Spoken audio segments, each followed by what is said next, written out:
Welcome to Price This House. I'm Dave O'Neil, broker-owner of Century 21, Spindler & O'Neil. And I'm Kimberly O'Neil Mara, also of Century 21, Spindler & O'Neil, here in North Reading. We have a great show planned for you today. We're going to go through some statistics for the 4 towns where the show is seen: Lynnfield, Andover, Reading, and North Reading. We're going to talk about one property in specific at each of those 4 communities and show you some inside pictures, which is always a fun part. We have Talk of the Town, which is a special guest. We have an attorney today to talk about estate planning. We're going to talk about Beantown and Beyond, which is a little highlight of what's going on in the Boston market. And then we're going to have a question and answer period. And then we'll end with a wrap-up, something currently on the market for you to think about. So we're going to start with the North Reading single-family homes. The second quarter of 2013, we saw 52 units sell. Compared to a year ago, we had 56 units sell, virtually about the same. Average sales price for the second quarter of 2013 is $498,000 versus a year ago it was $468,000, which is roughly a 6% increase in the average sale price. Year to date, we've seen an increase of just 2 units from 72 to 74. Average sales price of $481,000 versus $457,000, which is an increase of about 5% in sales price. So the North Reading market is definitely showing an uptick, but last year we saw greater increases because the market had been so low that last year kind of became the new pace. So from last year to this year, we're seeing a 5, 6, 7% increase in the North Reading single-family homes. The North Reading condo market is very healthy as well. The second quarter in 2013 had 14 units sold versus 13 a year ago, basically the same. And our average sales price for the first quarter was $251,714 versus a year ago $276,900, which is down minimally, but it's basically a flat market from a year ago. Year to date, North Reading condos have seen 18 units closed versus 16 a year ago. And the average sales price is $245,000 versus $265,000 a year ago, which is down minimally about 7%. But again, last year was an exceptional year, so the real estate market in North Reading condos remains very healthy. North Reading multifamilies, we didn't have any closed in the second quarter of 2013, and last year we had 2. So again, about the same. But year to date, 2013, we've had 1 multifamily in North Reading at $240,000. And in 2012, we had 2 units for an average sales price of $447,000. So we're down significantly in sales price, but as we've talked about before, when you're dealing with very small numbers, it's easy for the percentages to appear skewed. And now for the North Reading land, in the second quarter, we had 1 unit sell at $690,000, versus a year ago, we didn't have any units in the second quarter. Year to date, North Reading land, we've had 13 units sell, versus a year ago, year to date, we hadn't had anything. So that really is an indication that the market's very, very healthy. Okay. Moving on to Reading, for single-family home sales, in the second quarter of 2013, we had 77 units sell. That's up from 65 in the second quarter of 2012, which represents an 18% increase. It's a very, very strong market in Reading. The average sale price rose to $477,000, up from $417,000, which is again a healthy increase of about 14% in the sale price. For year over year, 2013, we had 110 units sell in the first 6 months versus 92 a year ago, which is up almost 20%. And then the sales price rose to almost $490,000, which is up 11% from last year, the same 6-month period at $438,000. So we're seeing a very strong market in Reading for single-family homes. For condos, this shot up way off the charts at having 42 condos sell in the second quarter of 2013. This is compared to only 9 units in 2012, and the majority of the reason is for the new Pulte home construction that went up. That there's a brand new complex that went up, and a lot of single units sold in this quarter and throughout the first 6 months of the year. So that's going to explain a lot of the increase there. The average sale price of condos rose up to almost $350,000 over a year ago at $328,000. That's an increase of about 6.5%. Again, year to date, you'll see these numbers have just jumped drastically. In 2013, the first 6 months of the year, we had 49 units sell compared to only 17 a year ago, and that went as an increase of almost 15% in terms of sale price, $340,000 in the first 6 months of this year compared to only $297,000 a year ago. In terms of multifamilies, we remained flat. We had 2 multifamilies sell in the second quarter of this year as well as the second quarter of last year, and the sales price stayed pretty flat as well, at $526 this year versus $532 last year. In terms of the 6 months year to date, again, only 2 for this year, 4 last year. When we're talking such small numbers there, that's relatively flat and really kind of not worth, drawing on the stats for that. The prices were significantly higher this year, but again, there were only 2, averaging $526,000 versus a year ago it was $384. But you had totally different conditions, and again, with only 4 data points, it's really hard to draw the stats from that. In terms of land, there was no land sold last year in the second quarter of 2012. We had 2 lots sell this year. So again, it's hard to draw stats when it goes from 0 to 2, but it is a sign of strength in the market. And what's great is that the average sales price of these lots of land were $585,000. So that's very, very good price for land. In year-to-date stats, we're up, we had 2 a year ago, we're up to 3 this year. Again, the thing to point out for this is that a year ago, the 2 lots averaged $260,000 per parcel. This year, it's up to $473,000 per parcel. So very, very strong. The builders are starting to buy again and starting to build spec homes and things like that. So that's something that we're definitely seeing in the Reading market. I'll turn it back to you for Lynnfield, Dave. Great. The Lynnfield single-family market is down a little bit from last year. 2013, second quarter, we had 35 units closed, and last year we were 47 units. But I think a lot of that can be explained when you look at the average sales price, $566,000 this year versus the average sale price a year ago for the second quarter is $469,000. That's a 20% increase in pricing, and that has to do a lot with the limited inventory. There is an inventory shortage right now, and that's affecting the number of units that's actually selling. Year to date in Lynnfield, we had 54 units sell versus 35 a year ago, which is a 54% increase, which is dramatic. A big first quarter, second quarter, not so many. The average sales price in Lynnfield for year to date was $527,000 versus a year ago it was $566,000. So again, that's down a little bit, but that has to do with the limited inventory that's out there. Lynnfield condos have gone up. 5 units were sold in the second quarter of 2013 versus 4 a year ago. The average sales price of $424,000 versus $385,000 a year ago. Year to date, we've seen 10 condos sell in Lynnfield, and last year to date was 10 condos as well. Sale price has gone down from $427,000 a year ago to the average sales price now of $389,000. So again, the Lynnfield market is not that plentiful, only 5 units or 10 year to date, but it's showing signs that if there were more inventory on the market, the prices would probably increase. Talking about multifamilies in Lynnfield, 0 units year to date, which is the same as last year. Lynnfield just does not have a multifamily base, so that's really a stat that you really can't look at. And the same thing goes with land sales. There are 0 land sales for the first half of the year, and as well as last year. Lynnfield, again, the land is just so precious that there hasn't been any transfers year to date. Back to you. Thank you. For Andover single-family sales in the second quarter of 2013, we saw a slight increase, about 5% up over the second quarter of 2012. We had 99 sell last year, 104 sell this year, so that's definitely a sign of improvement. The sales price also went up slightly. It went up from $597 a year ago up to $605 this year, so a slight increase. We'll take it. In terms of year-to-date numbers are down a little bit. In 2012, we sold a total of 156 in the first 6 months of the year, versus this year we're down to 145.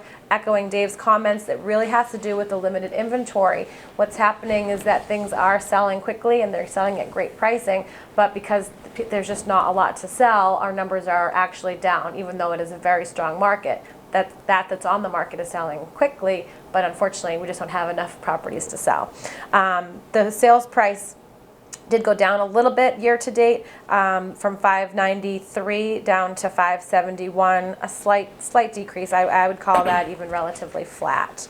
In terms of condos in Andover, again, somewhat flat. We went from 29 a year ago to 27 this year, so very similar numbers. The prices actually dropped. Last year they were averaging 367 down to 286. Now again, it's 27 condos.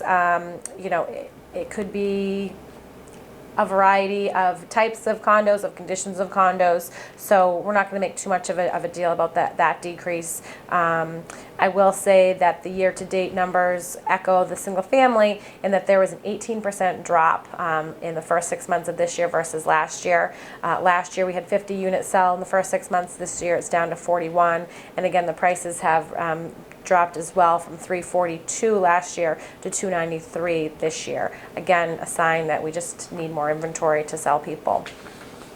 In terms of multifamilies, again, similar to Lynnfield, it's not a big multifamily community. There were none that sold last year.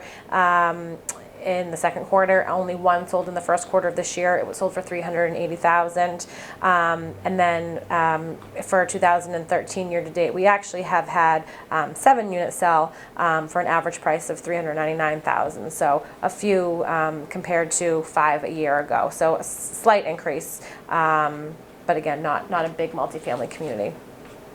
In terms of land, land has actually stayed flat as well since last year.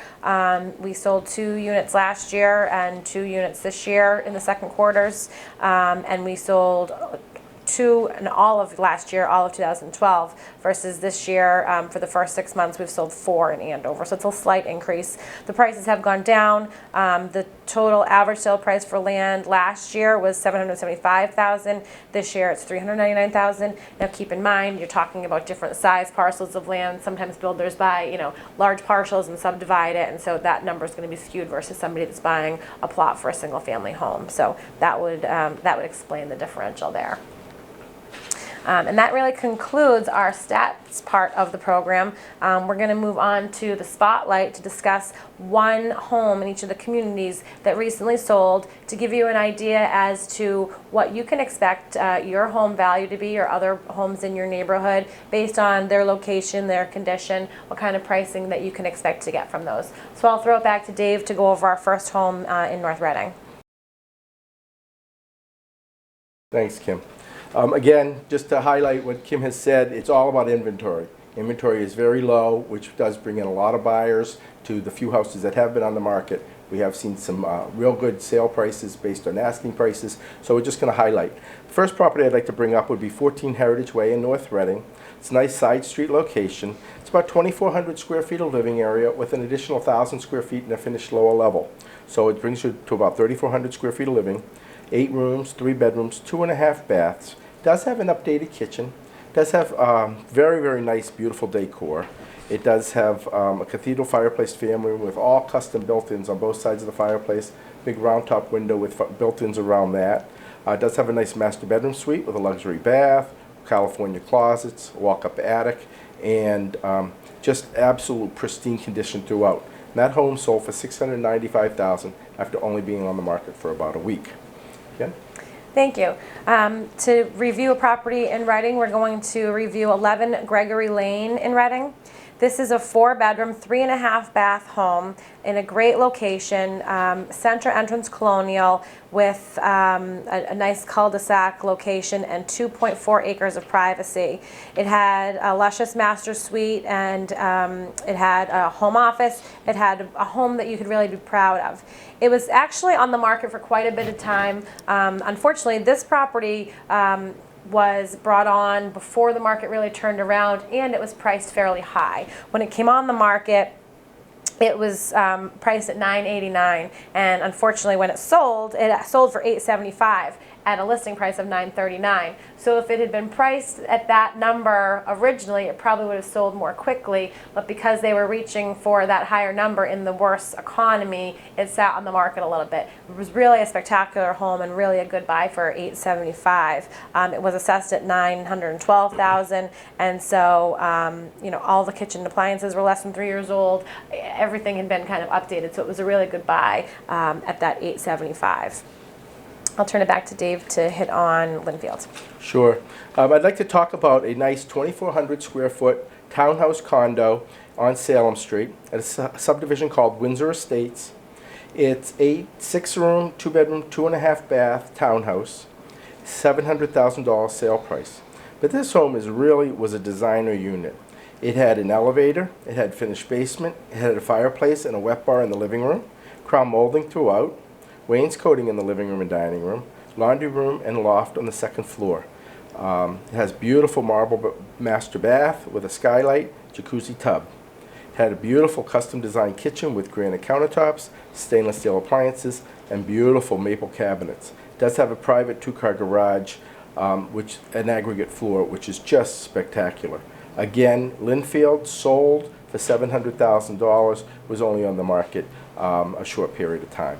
So, back to you. Thank you, Dave.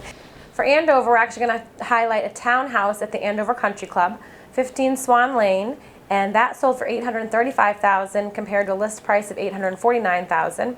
It 3 bedrooms and 4.5 bathrooms. It was 3 years old and it was a spectacular end unit. It had 8 rooms, including a first floor master suite and a lower level walkout family room, exercise room, and separate laundry room. It had high ceilings, beautiful moldings, custom closets, upgraded window treatments, and the attached parking because it was an end unit. It was resort-like living at the Andover Country Club, and it's definitely one of the most sought-after neighborhoods in town. It was 3,598 square feet, which is really large for a townhouse, but again, that's what you get at that $835,000 price point. It was only on the market for a couple of months. It came on in January, so kind of right in the middle, right in the thick of the winter, and it sold, as I said, for pretty close to asking at $835. So that concludes our spotlight on the towns. Stay tuned. We'll be back in just a moment for our special guest in Talk of the Town. Welcome back. I would like to introduce to you Julie Lampkin from Lampkin Law Group right here in North Reading. Thank you very much for having me today. It's a pleasure to be here. Welcome, Julie. I thought a great beginner question would be, could you maybe spend some time and explain the different forms of home ownership? There are 4 types of ways that people can own property. If you own it by yourself, you would own it individually. For 2 or more people to own property together, there are a couple different ways that you can do it. You can either own it as tenancy in common, which would be you each have the right to leave your property to individuals who you choose, and you both have the right to sell your portion of the property without the other person's authorization or consent. The next type is a joint tenancy, which you each own your own share of the property, and you have the right to sell your share without the other person's authorization, but then you do have the right of survivorship, which means that if one of you were to pass away, your interest in the property would automatically pass to the other owner. The final type of way you can own property is tenants by the entirety, which is reserved purely for married people, and in that type of an ownership, when one spouse passes away, the remainder of the property would automatically be passed to the other spouse by operation of law. Well, it's quite complicated, isn't it? Yes, it is. That probably leads us to, can you talk a little bit about the benefits of estate planning, particularly for homeowners? So really the benefits to estate planning are it can save time and money in probate costs. It also can save the costs of on the costs of your estate taxes upon death, as well as ensure that your property is passed to the individuals as you intend. So, for example, when you were talking about the different types of home ownership, when you talked about tenants in the entirety, being married persons owning a property together, do they automatically, if one passes away, do they automatically get the right to the entire property, or does that have to be more clearly spelled out in estate planning? If it's between a husband and a wife, If you own it as tenants by the entirety, yes, the entire portion of the deceased party would pass to their spouse and they would own it outright as an individual. However, in cases, especially where it might be an unmarried person, you would really want to make sure that the person that is going to inherit your property is the person that you intend. If you don't have a will or some kind of estate planning established, your estate would be processed through what's called intestate distribution, which means that it would be distributed based on the laws of the state, which may not necessarily be how the deceased would intend. Okay, so if you wanted to leave it to cousin whoever, you would have to have that clearly documented in a legal document, as opposed to if you were to die and you owned it as a joint tenant, for example, they could leave it to whoever the state thought the right person. Correct. The next person in line in the state's hierarchy might not necessarily be cousin Joe, who is who you would want to inherit the property. Okay, okay, interesting. What happens if someone dies and they don't have a will? And they don't have any estate planning in place? If they pass away without a will, it still goes through the probate process. However, the time that the probate takes is a lot longer than if you have a will or some document that outlines your intentions. The process itself is a lot longer, plus the costs of probate are a lot higher. The cost of the death taxes on the estate can also be higher, as well as the piece with the distribution. You want to make sure that your assets go to those individuals who you intend.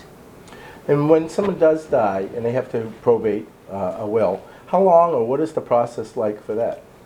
Well, automatically, it's at least a year. All estates are required to stay open for at least a year to allow for any creditors to come forward and put a claim against the estate.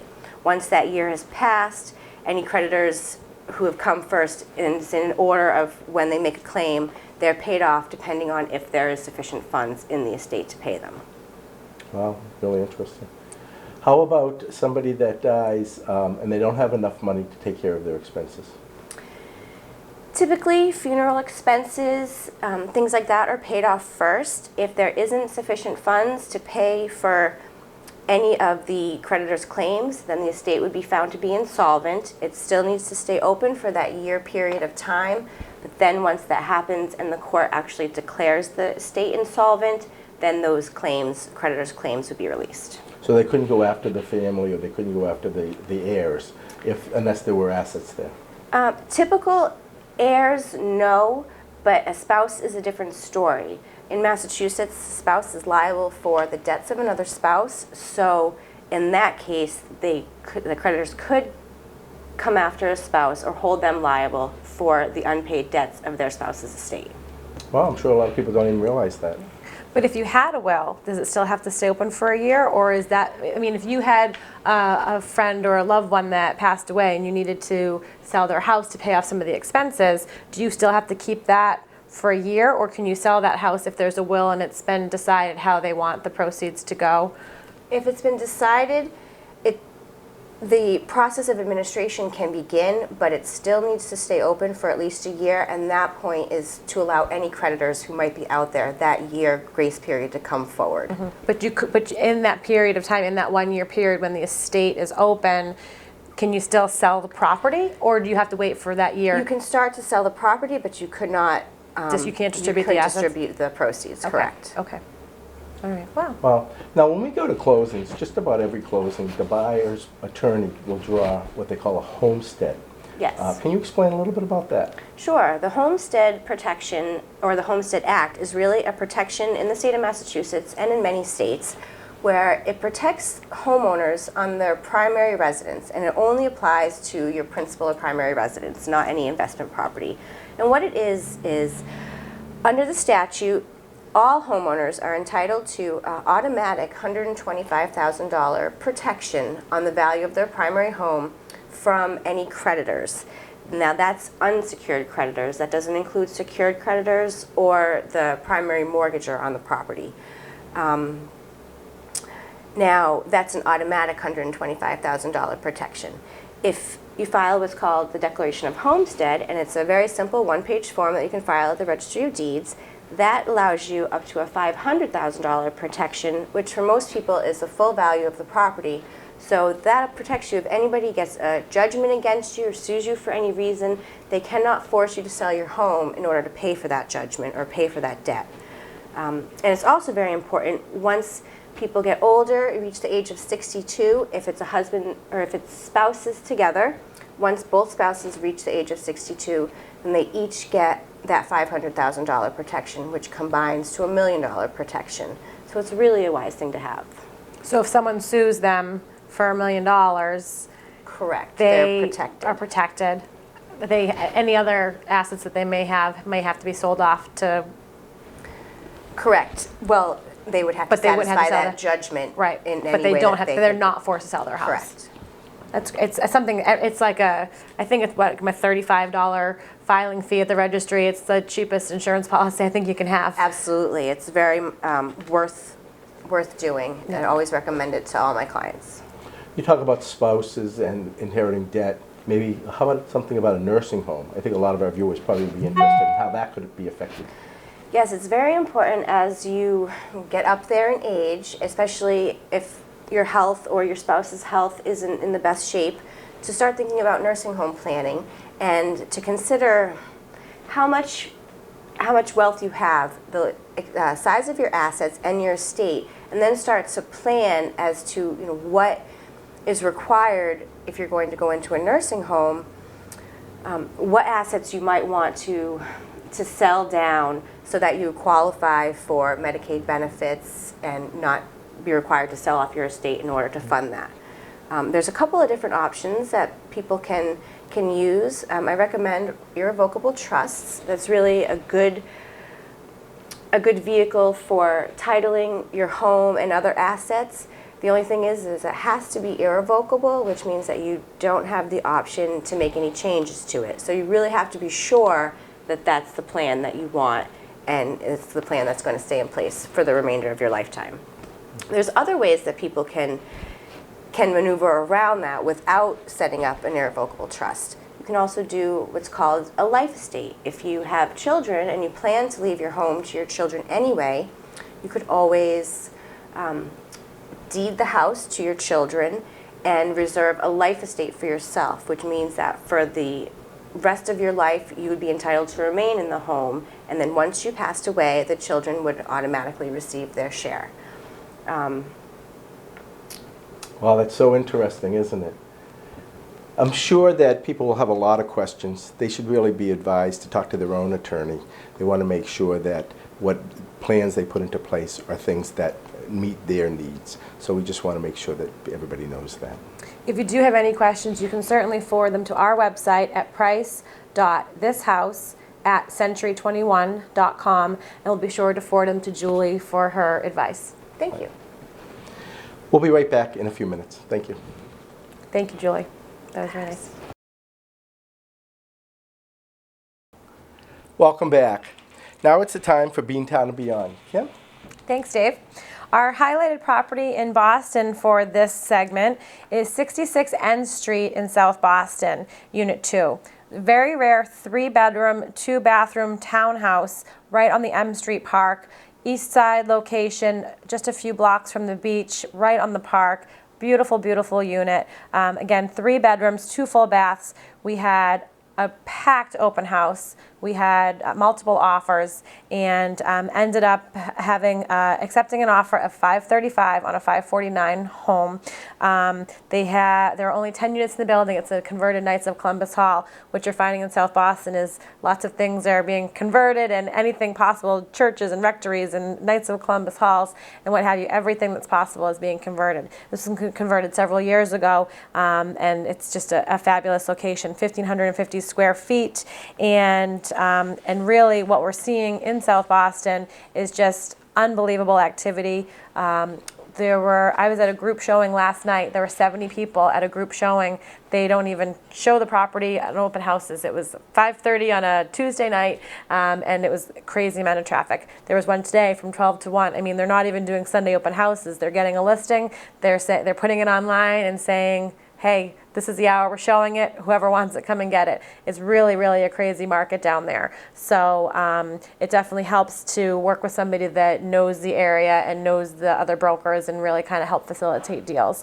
So you're really seeing just a certain few of the, of the top brokers kind of doing a lot of the business there because they're able to kind of maneuver it. So it's really, really a crazy market. 1,500 square feet, $535,000 can get you a lot more money in North Reading or Andover. Wow, amazing, isn't it? Yeah. So this is our time that we're going to turn over to the question and answer segment of the show. Dave, do you have a question from one of our viewers that you wanted to talk about? Well, again, we just want to remind everybody, price.thishouse@century21.com is where you can send your questions and answers. And I guess we only have one question this time, and everybody wants to know about the wedding. Does everybody know that Kim's married? And your new name is? Kimberly Mara. M-A-R-A. M-A-R-A. So Good you'll Irishman. still see the O'Neil floating around town too. Yeah. Okay, well, congratulations. It was truly a spectacular wedding. Thank you. Thank you. So now we're going to head to the wrap-up, which is basically something for you to think about as we leave. Property today I'd like to talk about is currently on the market at $1,079,900. It's located at 4 Snowcrest Run in North Reading, which is right off of Shasta Drive. It's 15 rooms, 4 bedrooms, 3.5 baths, 3 fireplaces. Has 5,100 square feet of living area, plus an additional 1,500 square feet of living in the finished basement. It sits on over an acre of land that is absolutely spectacular. It's landscaped to the nines. It does abut town-owned land to the side and the rear, offering that much prized privacy. Again, priced at $1,079,900, 4 Snowcrest Run can be yours. So take a look at the pictures and let us know. Kim? That concludes the 3rd episode of Price This House. We want to thank you very much for joining us and want you to stay tuned for our next episode. We'll have another surprise guest to talk about something real estate related. So thank you all. Enjoy the summer and thanks for watching Price This House.